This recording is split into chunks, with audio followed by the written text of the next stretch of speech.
Oi pessoal, aqui é a Carol, professora da Sala de Leitura Madalena Escabelo, da Escola Municipal Isabel Mendes. Hoje nós vamos conhecer um pouquinho da biografia e escutar alguns poemas de uma grande escritora brasileira chamada Conceição Evaristo. Vou mostrar agora uma imagem para vocês reconhecerem, verem aí o rostinho dela. Algumas de vocês que são noveleiras devem reconhecer, devem ver, ué, esse rosto não é estranho. Porque ela participou de uma novela Bom Sucesso há pouco tempo. A gente até conversava bastante sobre essa novela na sala de leitura, né? Porque parte dela era dentro de uma editora. Então trazia escritores, personagens famosos aí na literatura mundial e brasileira. E a Conceição participou de alguns capítulos por conta do lançamento do livro da Filha da Paloma. E aí ela foi uma das homenageadas no capítulo, né? Falando sobre a importância da escrita da mulher negra, como era difícil se lançar no mercado, mas como era importante essa representatividade. E hoje nós vamos conhecer um pouquinho da sua vida e da sua obra. Vamos lá? Então, Maria da Conceição Evaristo de Brito nasceu em Belo Horizonte em 1946. Mineirinha, de origem humilde, que veio para o Rio de Janeiro na década de 70. Se graduou em Letras pelo FRJ e trabalhou como professora até 2006, quando se aposentou no Estado. Ela é mestre em Literatura Brasileira pela PUC e também doutora em Literatura Comparada na UF, Universidade Federal Fluminense. Então vocês vejam que ela é uma escritora, contista, poetisa, romancista e também uma estudiosa da literatura. Vamos lá?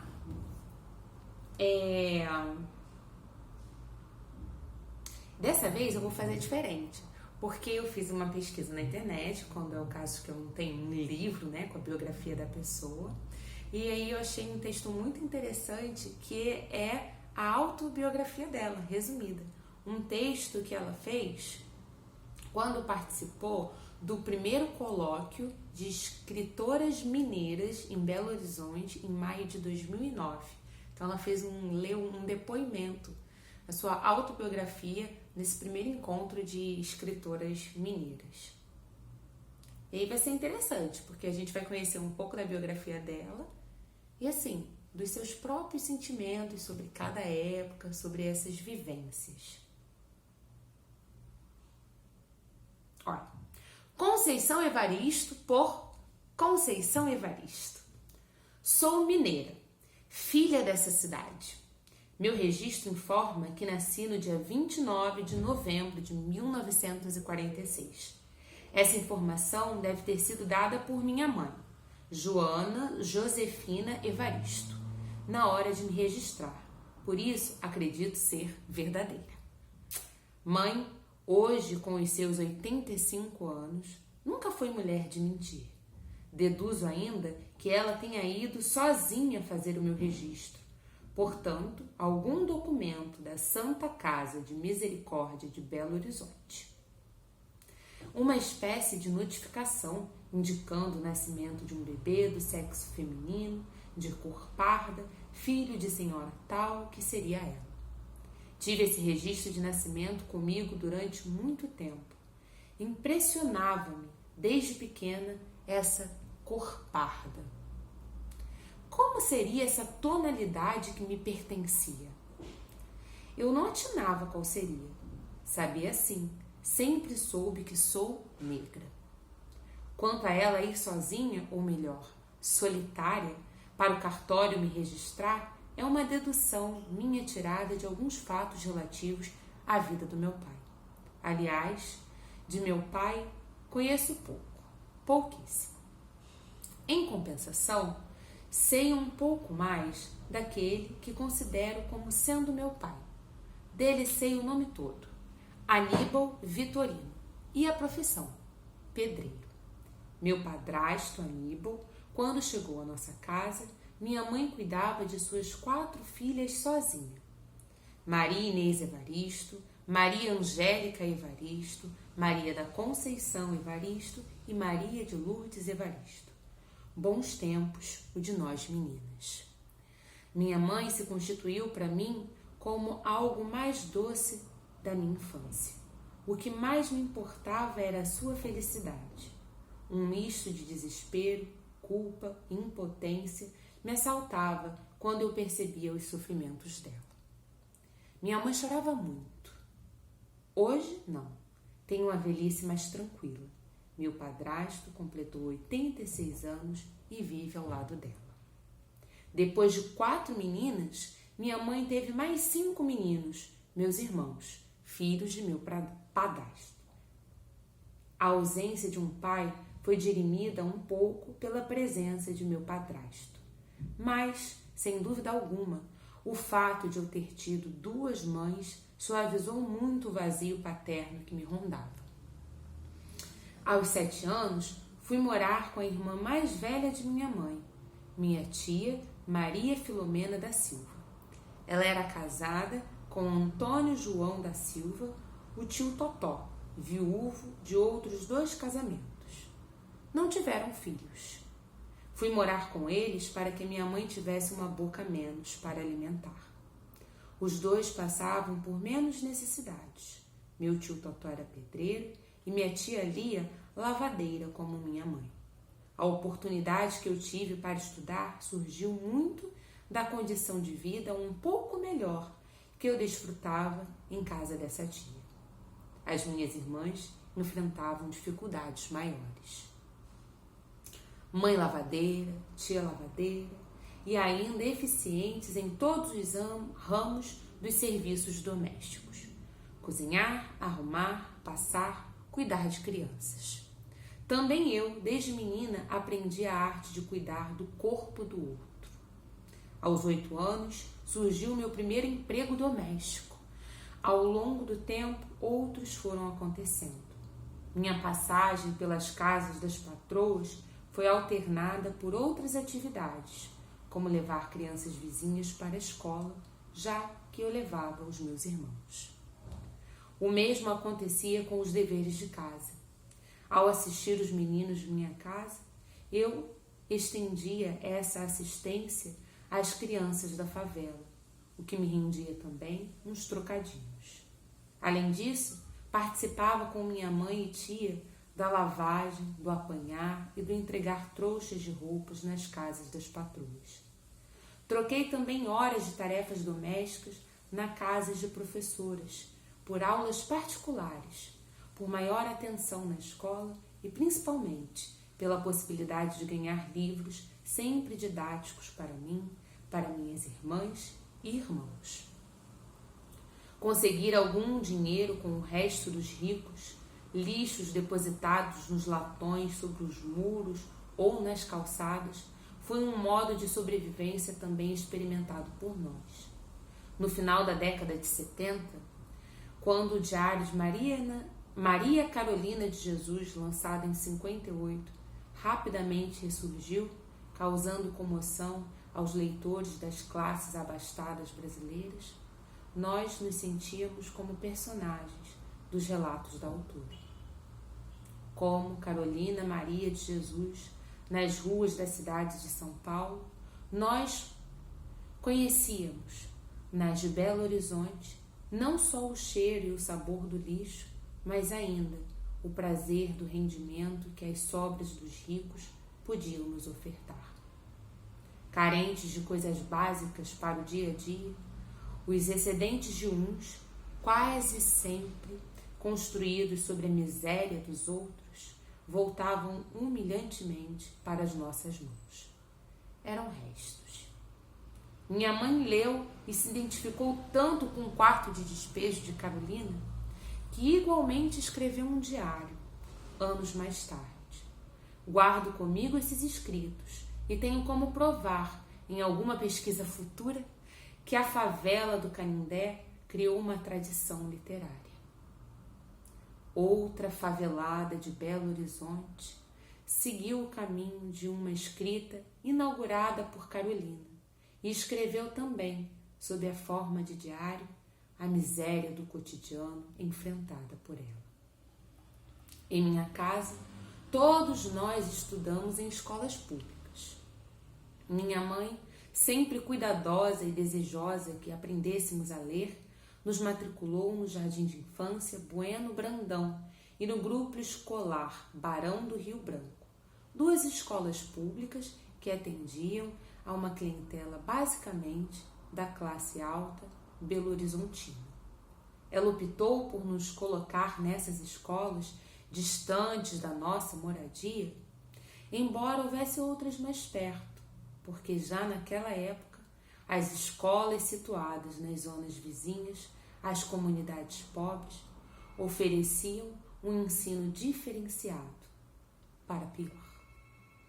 Foi em uma ambiência escolar marcada por práticas pedagógicas excelentes para uns e nefastas para outros que descobri com mais intensidade a nossa condição de negro e pobre. Geograficamente, no curso primário experimentei um apartheid escolar. O prédio era uma construção de 2 andares. No andar superior ficavam as classes dos mais adiantados, dos que recebiam medalhas, dos que não repetiam a série, dos que cantavam e dançavam nas festas e das meninas que coroavam Nossa Senhora. O ensino religioso era obrigatório e ali, como na igreja, os anjos eram loiros, sempre. Passei o curso primário quase todo desejando ser aluno de uma das salas do andar superior. Minhas irmãs, irmãos, todos os alunos pobres e eu sempre ficávamos alocados nas classes do porão do prédio. Porões da escola, porões dos navios. Entretanto, ao ser muito bem aprovada da 3ª para a 4ª série, para minha alegria, fui colocada em uma sala do andar superior. Situação que desgostou alguns professores. Eu, menina questionadora, teimosa em me apresentar nos eventos escolares, nos concursos de leitura e redação, nos coros infantis, tudo sem ser convidada, incomodava vários professores, mas também conquistava a simpatia de outros. Além de minhas questões, de minhas inquietações e brigas com colegas, havia a constante vigilância e cobrança de minha mãe à escola. Ela ia às reuniões, mesmo odiando o silêncio que era imposto às mães pobres, e quando tinha a oportunidade de falar, soltava o verbo. Ao terminar o primário em 58, ganhei o meu primeiro prêmio de literatura, vencendo um concurso de redação que tinha o seguinte título: Por que me orgulho de ser brasileira? Quanto à beleza da redação, reinou o consenso dos professores. Quanto ao prêmio, houve discordâncias. Minha passagem pela escola não tinha sido de uma aluna bem comportada. Esperavam certa passividade de uma menina negra e pobre, assim como de sua família. E não éramos. Tínhamos uma consciência, mesmo que difusa, de nossa condição de pessoas negras, pobres e faveladas. Durante toda a minha primeira infância, até ali, por volta dos 10 ou 11 anos, morou conosco, em um quartinho à parte, um tio materno, Osvaldo Catarino Evaristo.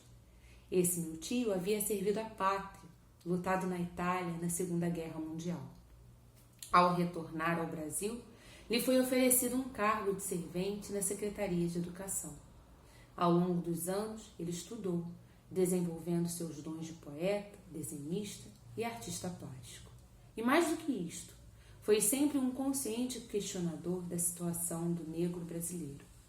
Repito, sempre que a ele devo as minhas primeiras lições de negritude. Em 73, com a ajuda de amigos, migrei para o Rio de Janeiro, antigo estado da Guanabara, depois de ter feito concurso naquele mesmo ano para professora primária. Eu havia terminado o curso normal no Instituto de Educação de Minas Gerais em 71. Tinha sido um período particularmente difícil para minha família e outras que estavam sofrendo com um plano de desfavelamento que nos enviava para a periferia da cidade. Ao distanciarmos do centro de Belo Horizonte, não tínhamos nada, a não ser uma pobreza maior. Então, com um diploma de professora nas mãos e sem qualquer possibilidade de dar aulas em Belo Horizonte, parti de Malicuia para o Rio de Janeiro. Entrar para a carreira de magistério, naquela época, dependia de ser indicado por alguém, e as nossas relações com as famílias importantes de Belo Horizonte estavam marcadas pela nossa condição de subalternidade. Aliás, nesse sentido, gosto de dizer que a minha relação com a literatura começa nos fundos das cozinhas alheias. Minha mãe, tias e primas trabalharam em casas de grandes escritores mineiros ou nas casas de seus familiares. Digo mesmo que o destino da literatura me persegue. Gosto, entretanto, de enfatizar: não nasci rodeada de livros. Do tempo e espaço aprendi desde criança a colher palavras. A nossa casa, vazia de bens materiais, era habitada por palavras. Mamãe contava, minha tia contava, meu tio velhinho contava. Os vizinhos e amigos contavam. Tudo era narrado, tudo era motivo de prosa, poesia, afirmo sempre. Entretanto, ainda asseguro que o mundo da leitura, o da palavra escrita, também me apresentado no interior de minha família, que, embora constituída por pessoas, em sua maioria, apenas semi-alfabetizadas, todas eram seduzidas pela leitura e pela escrita. Tínhamos sempre em casa livros velhos, revistas, jornais. Lembro-me de nossos serões de leitura. Minha mãe ou minha tia a folhear conosco o material impresso e a traduzir as mensagens. E eu, na medida em que crescia e ganhava a competência de leitora, inverti os papéis e passei a ler para todos. Ali, pelos meus 11 anos, ganhei uma biblioteca inteira, a pública, quando uma das minhas tias se tornou servente daquela casa-tesouro na Praça da Liberdade. Fiz dali a minha morada, o lugar onde eu buscava respostas para tudo. Escrevíamos também bilhetes, anotações familiares, orações.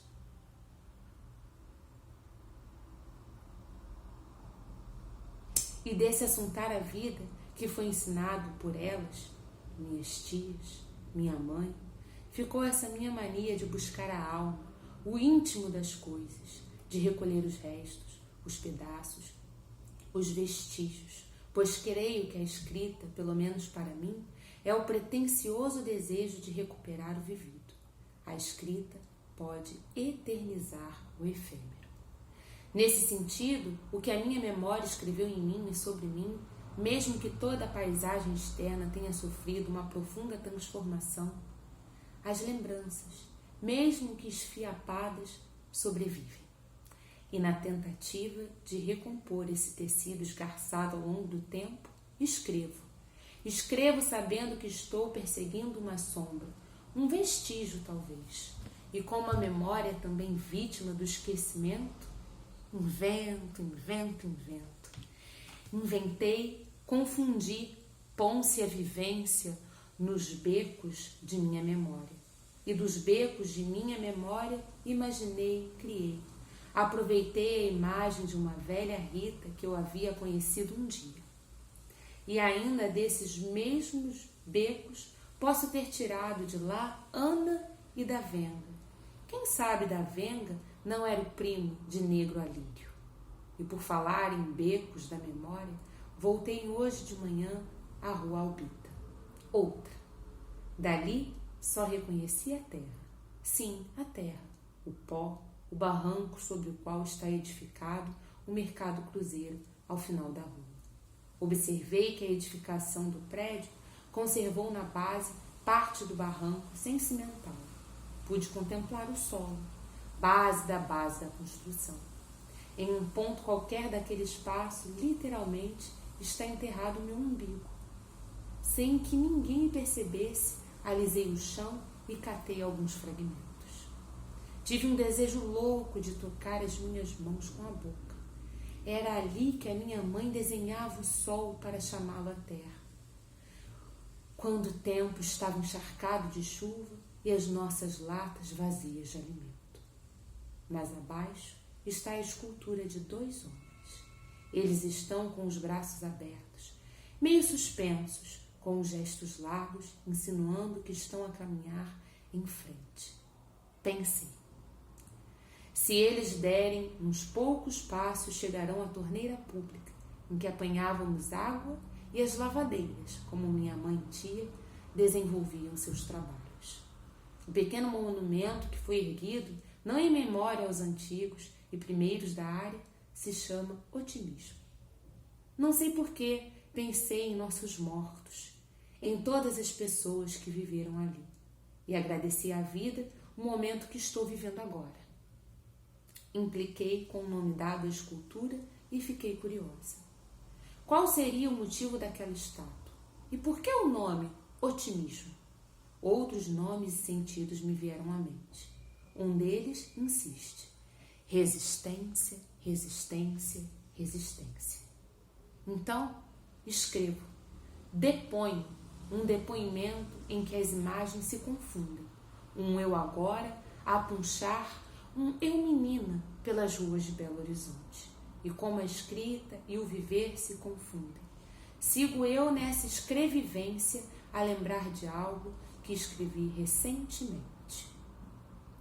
E aí, pessoal, nesse trecho, que ela volta a Minas Gerais e vê ali uma construção onde a mãe e a tia lavavam as roupas, enquanto onde foi enterrado o seu umbigo.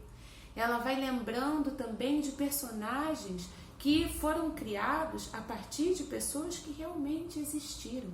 E como ela fala, esse termo que a Conceição trouxe assim pra gente, escrevivência, que ela escreve sobre as suas vivências, sobre as suas memórias e ao mesmo tempo recria sobre elas, vai inventando. E aí ela termina, ela vai falando aqui nomes de personagens de suas obras, Ana, da Venga, e aí vai perguntando, seria o negro Alírio, um primo conhecido, a Rita? Então, quanto que ela emprestou dessas suas vivências para os seus personagens? Quanta coisa realmente aconteceu, quanta coisa foi reinventada nessa escrevivência. E aí, para terminar, ela fala, ela escreve, ela depõe com as suas memórias, ela traz um pequeno trecho que ela também escreveu, tinha, no caso, escrito recentemente em uma de suas obras.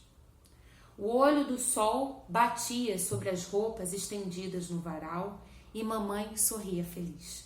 Gotículas de água, aspergindo a minha vida menina, balançavam ao vento.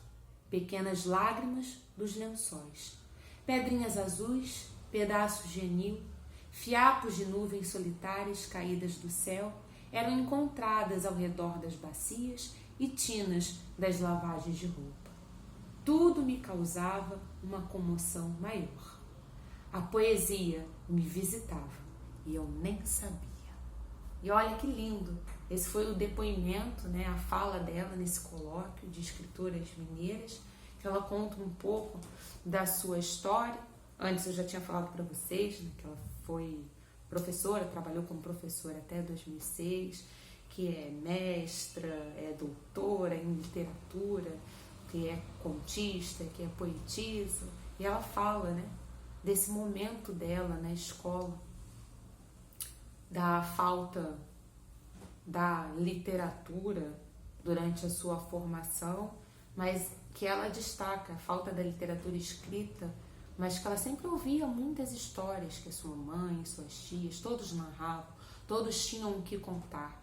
E mesmo que muitos deles fossem semi-analfabetos, davam muita importância à leitura e escrita. Procuraram uma escola distante, que naquela época já era assim, coisa triste, Muitas vezes nós vemos isso acontecendo ainda hoje, mesmo em escolas públicas, que as que estão mais perto dos centros urbanos, recebem antes os cuidados, dos governantes. Já acontecia aquilo naquela época. Mas sua família e ela aproveitavam todas as brechas, todos os restos. E hoje, como ela fala lá no começo, sua mãe tem uma velhice mais tranquila, sem os choros, graças à sua filha escritora e à luta de toda a sua família, né? Mas a Conceição tem uma história muito bonita, mas eu contei através das suas próprias palavras, porque numa entrevista dela que eu encontrei, né, da Nova Escola, ela fala um pouco isso. Olha, né, que importância.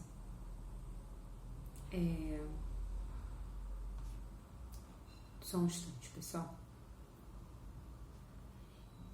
Encontrei aqui.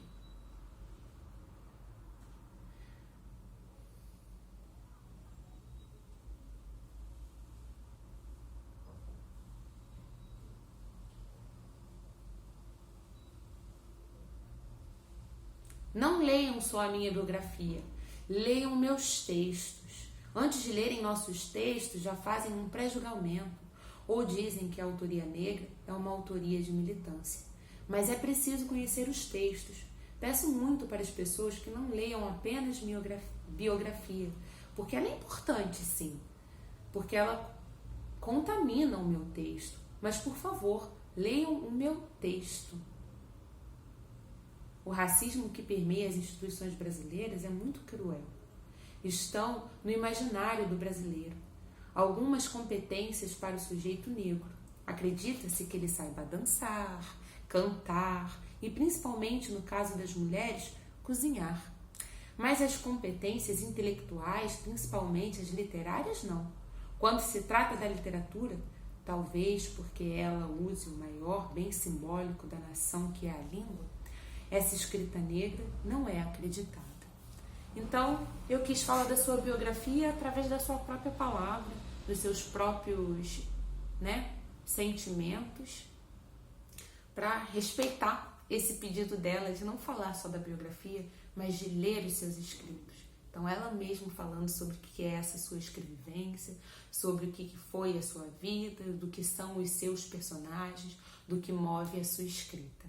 E aí também convidei outros professores da nossa escola e conhecidos meus, professores de português, de literatura, que são fãs da Conceição, professores também como eu, que são formados em pedagogia, mas que também são fãs da sua escrita, para lerem outros poemas dela para vocês. Então, terminando esse vídeo aqui, vocês vão ter um link de um outro vídeo, que é um pequeno sarau poético só de poesias da Conceição Evaristo. E aí, é isso, pessoal. Espero que vocês tenham gostado de conhecer um pouquinho da biografia dela. E já foi conhecer um pouquinho da sua escrita, né? E para terminar e deixar o convite para o sarau, eu vou ler um dos poemas aqui. Do fogo que em mim arde. Sim, eu trago o fogo, o outro, não aquele que te apraz. Ele queima sim, é chama voraz, que derrete o vivo de teu pincel, incendiando até as cinzas, o desejo, o desenho que fazes de mim. Sim, eu trago o fogo, o outro, aquele que me faz e que me molda a dura pena de minha escrita. É este fogo, o meu, o que me arde e cunha a minha face na letra desenho do autorretrato meu. E aí eu escolhi esse poema porque ele tem tudo a ver com esse pedido dela, né? De lembrar que o povo negro, os homens e mulheres negras têm contribuições pra gente em diferentes áreas. Não é só no samba, na culinária, mas também como intelectuais, como escritores. Então ela fala aqui que ela tem fogo, sim, tem desejo de vida, né? Mas não é aquele que esperam dela, é o fogo da escrita. E que nós possamos ser leitores da Conceição e possamos nos aquecer nas suas palavras para continuar lutando por dias melhores. Beijos e escutem os outros poemas. Até!